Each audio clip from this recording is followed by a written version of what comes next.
Welcome to another Founder Wisdom Pod with Emma Donovan. Emma is co-founder at Dapper. We're going to talk about entrepreneurship, personal branding, marketing strategy, and everything in between. This pod is brought to you by my podcasting company that is called podbuyer.com. If you want to start scale, be invited to podcast, monetize podcasting in the unconventional way, you can head to podbuyer.com. Emma, welcome to the pod. Tell me a bit more about yourself and about Dapper. Thanks, Charles. Great to be here. So I've had a very winding entrepreneurial journey with lots of ups and downs, but about 3 years ago, co-founded Dapper. And we are a brand company that's really focused on individuals. So how you show up as a leader, as an entrepreneur, as a founder, and what your brand story is all about. Who do you target exactly? So it's a great question. When we started out, we thought we'd be working with sort of young professionals, entrepreneurs, kind of figuring out their brand voice and positioning. But a lot of our clients are more established business leaders. So they're starting to understand the power of leveraging their brand and really want sort of support to do that in the best way possible. So a lot of it is around how do you share their value in a way that doesn't come across as arrogant or, too technical sometimes. So it's really about getting their story out in a way that will resonate and land, and then have that positive ripple effect through their businesses. And how much do you charge for your services? How much clients do you have right now? So we have a product called the Dapper 9, which is a six-month process for leaders, and that is $3,600. And that's for the 6-month process. We've also got an online course, and that is $450 for 3 months. So 2 very different sort of tiers of product. The online course is very much a build your own brand approach, which we're excited about because it's more accessible and can be done from anywhere in your own time. And in terms of the number of clients, we've worked with over 100 leaders so far on our Dapper 9 product. And we kind of take on a couple at a time. It's quite a focused one-on-one process. So we spend quite a bit of time working with each leader. And tell me about the entrepreneurial career / nomadic career that led to that, because you started your career in backpacking stuff, which is quite interesting. Then Toast Adventures, I see. So what led to Dapper, basically? So when I finished my degree here in Cape Town, I spent a year backpacking around the world, and I just learned so much about people, culture, connection, relationships, things that you're not necessarily going to learn in a desk job. And when I came back to South Africa, I worked in the marketing space for just over a decade. And again, learned a lot, but never felt I was working in my sweet spot, what I was passionate about. And Toast was a wonderful idea, but not well executed. One of those ventures where you get overexcited and don't quite get it across the line. But again, a great learning. That was a food and recipe app that I looked at in lockdown. And when I decided not to go ahead with that, I thought, right, let me actually knuckle down and get clarity on what I want to do. And that process made me realize there's so many entrepreneurs who have taken these winding journeys, learned a lot, but not sure what next. So a lot of our Dapper clients are at that kind of crossroads or transition, and we help them figure out where's that intersection between what they love, what they're good at, what the world needs, how they can earn a decent living. So I don't know if you're familiar with the sort of Japanese concept of ikigai, but it's quite linked to that, around trying to align what you do for a living with what you're kind of really curious and passionate about. And what is your ikigai, the 4 areas that have you thrive and stay in the flow state on a daily basis? That's a great question. I haven't answered that for a while. So I think what I'm passionate about is giving people the confidence to tell their story in a more authentic way. I think a lot of people struggle to feel at ease or comfortable in their skin. So if I can support them to do that, I think that's really powerful for me. And then we've turned that into the Dapper 9 process. So I guess that's how I've brought a passion and a kind of career together. In terms of whether the world needs it, I'm biased, but I would say yes. I feel like I said, there are a lot of people who wear a mask or don't know how to share their story. So yeah, I think that's how they come together for me. Why do you think people struggle so much to find themselves? Is it the educational system that boxed them into something? And is the corporate world the continuation of that cookie cutter approach? I think that's definitely a factor. I think a lot of it is also people putting pressure on themselves or creating expectations that maybe are real for them, but not experienced by those around them. So a lot of imposter syndrome or self-doubt, whereas once they kind of work through that, they're clearer on the value they bring and how to share it. What challenges have you faced along the way in the past decade? Sorry, could you repeat that? Changes along the way? Challenges. Yeah. Um, I would say getting a business from that kind of startup phase to the kind of scaling journey. I think that's always like a bit of a sort of rocky road. And I think that's why I've been so excited to launch an online product. So it's something that is more scalable in terms of business journey. I think challenges I've had in previous businesses are around getting the right people in the right seats in the company. So a really strong A team to execute on the vision.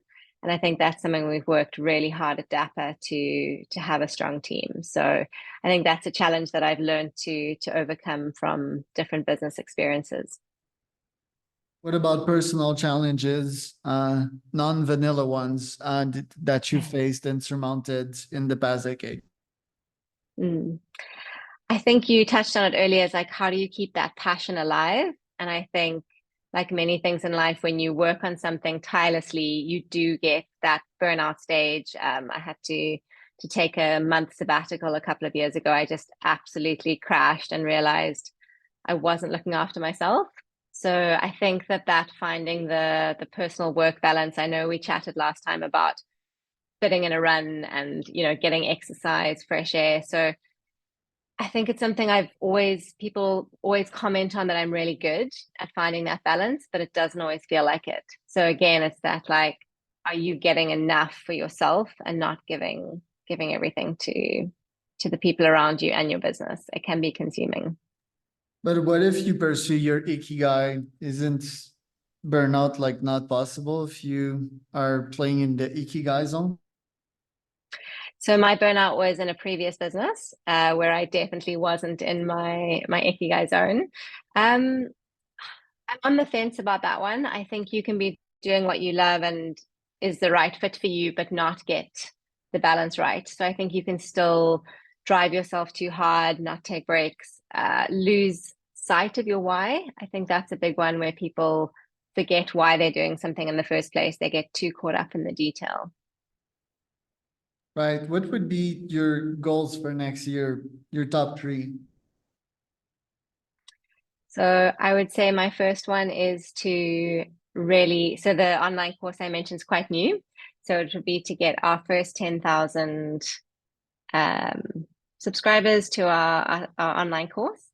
That would be my first one. I think my second one is we've always wanted to launch retreats at Dapper. So a weekend away where you're working on your purpose and your brand in kind of a beautiful space. So getting people out of their usual environment. So to launch our first retreat. And it's a good question. I think a personal goal is just to plan a trip somewhere I've never been. So I really love traveling, and I've got a lot of places on my bucket list to tick off next year. What would those plays be and why? So I've done a lot of skiing in Europe, but I would love to ski in Canada or Japan. I think those are the top two there. And I've done a lot of multi-day hikes. So if anyone listening has got suggestions for me, I would really love to explore some new multi-day hikes. I did one in South Africa this year called the Pondo Trail, which was incredible. So if I can match that somewhere else in the world, that would be a great bucket list one. What about the growth of your business? What exactly do you expect in these terms? Is it to grow the business or is it to keep it at a comfortable level that can sustain your lifestyle? So it's to grow the business. I think we've got quite ambitious goals in terms of scaling Dapper in the next 3 years. And if we can do that without sacrificing on having the lifestyle balance, that would be incredible. So I'm quite intentional about that to get both right. For branding, what do you have to say on podcasting and what are other utilities to podcast other than branding? So I think podcasting is an incredible way to get your brand story out there. It's something we really encourage our clients to do, whether it's being a guest on podcasts or setting up their own. I feel it's a way you can really have conversations that are authentic. Whereas written content, there's always that, is it AI generated? Is it your own voice? So that's one of the things that I love about both podcasting and video content. And I think another great platform to get your brand out there is Kenot Talks. So it's getting in front of an audience and again, sharing your story in a way that is going to resonate with the people around you. But I know that's something that you've built up a lot with your own brand. So it'd be great to hear your thoughts on that as well. Yeah, well, my brand, I'm not too absorbed by my brand so far. It's like, what is Elon Musk's brand, you know? Like, is it on purpose or is it like fully who he is and he's playing in his ikigai and the rest is like non-important. I tend to have the same philosophy on brand and until like it comes back in my face, you know, and people cancel me, which has happened before, but I don't mind. The podcast is not really for branding. Yes, there's an authority, but at first it was to give back. Second part was to learn because I'm obsessed with learning, and third was probably to do business, to generate leads and contacts and networks. So yeah, sometimes I'm not too sure about brand, you know, and it's not like how I want to be perceived. It's like who I am. But I also understand that humans have different personalities in different interactions. So it's not necessarily who I'll want to be because in the content realm, I spice it up, you know, on purpose. And I'm not that spicy in real life, you know, I'm like more moderated, but I feel that adding spice can get more attention and it's and the spice is also it's not just to get attention, just that the realm out there is populated, it's overpopulated with information that you can find everywhere, and it's just so boring, you know, and it's all the repetition of the same thing. That's 95% of the content out there. So with that in mind, I try to add something new to the ecosystem, so that people, yeah, can learn. What do you think about that strategy? So I love it. And I would argue that that is your brand. So for us, your brand should be as authentic to who you are as possible. So whether you spice it up, like you said, or, tone it down, it's still you coming across. And I think that's what your listeners resonate with is an authenticity there. You're not trying to be someone else. You've got an objective, like you said, you're doing it for multiple different reasons. And I think that that's it's a very real approach. Often in life, we've got more than one reason for starting something or pursuing it. And I think that's natural and healthy. Where does GPT comes into branding? Can it help you define who you are? And what if I would create like mini Charles avatar, one that would be my brand on LinkedIn, one that would be my brand on the podcast? Like, how are you using GPT for branding? So at the moment, we're using it more around content creation with clients. So just in terms of saving time, they will create a prompt, which is to generate the kind of bulk of the content. And then a really important step for us is to actually personalize it. Does it make sense? Does it align with your views and your values? So to use it as that kind of draft. I think it's also useful when people kind of get stuck around how to articulate their brand.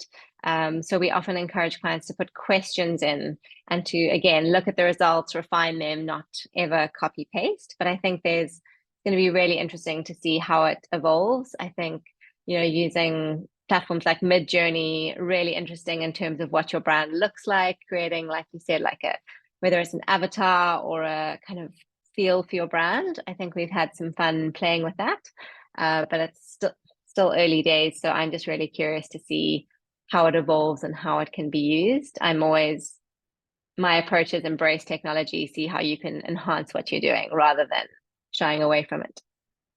Or just feed it a bunch of data, I guess, on your post and ask it like what works best. How would you say that I am looking at this? Also, yeah, obviously with the Ikigai, does it feel good to write these things? Because yeah, to me, I like kind of being controversial or contrarian because, well, not controversial, contrarian is the better word, just like trying to fetch a truth that no one is looking at, because controversy, in my opinion, is just like adding gasoline to the fire and saying stuff that's untrue, that's against my values. But yeah, if it feels good to write some stuff that is not often reflected upon, but is a truism, that could, yeah, do more of that. Like if you ask ChatGPT like what works and what feels good, GPT could ask you, did it feel good to write that? Did you get good effects from did you get new clients? Did you get more podcasts? So yeah, branding is something that's still a gray zone for me. I'm not too sure how to take it. What precise services do you offer to your clients? If I would hire you to revamp my brand, like what would you do for me? So we take you through a 6-month process, and we start with looking at what are your values, how do you show up in the world, what matters to you. And the reason for that is we want your brand to be as real and authentic as possible. And then once we've done that, we get really practical. We go, what platforms are you on and why? How do we elevate your profile on each platform? In terms of content, a lot of clients say, what should I talk about? Which I don't think is a challenge for you, but for most clients would say, what are the buckets or topics we can talk about? And then why are you interested in each one? Where do you add value?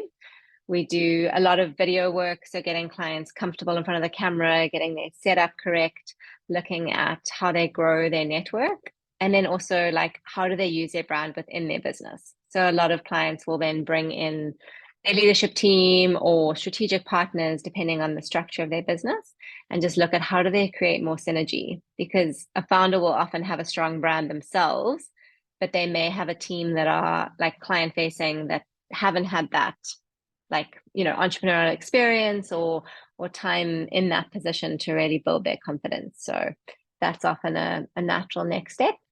And then some of our clients we help on a monthly basis with, again, just keeping them aligned to where they're going with their brand and hold them accountable. I think that's a big thing. People get busy and it takes a backseat. So just really making sure that if they have a goal they're committing to, we help them achieve it.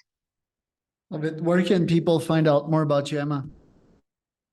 They can go to becomedapper.com, and I would love them to connect with me directly on LinkedIn. It's Emma Donovan-Dapper. I'm Charles Cormier, your host. That was another Founder Wisdom Podcast.com with Emma Donovan.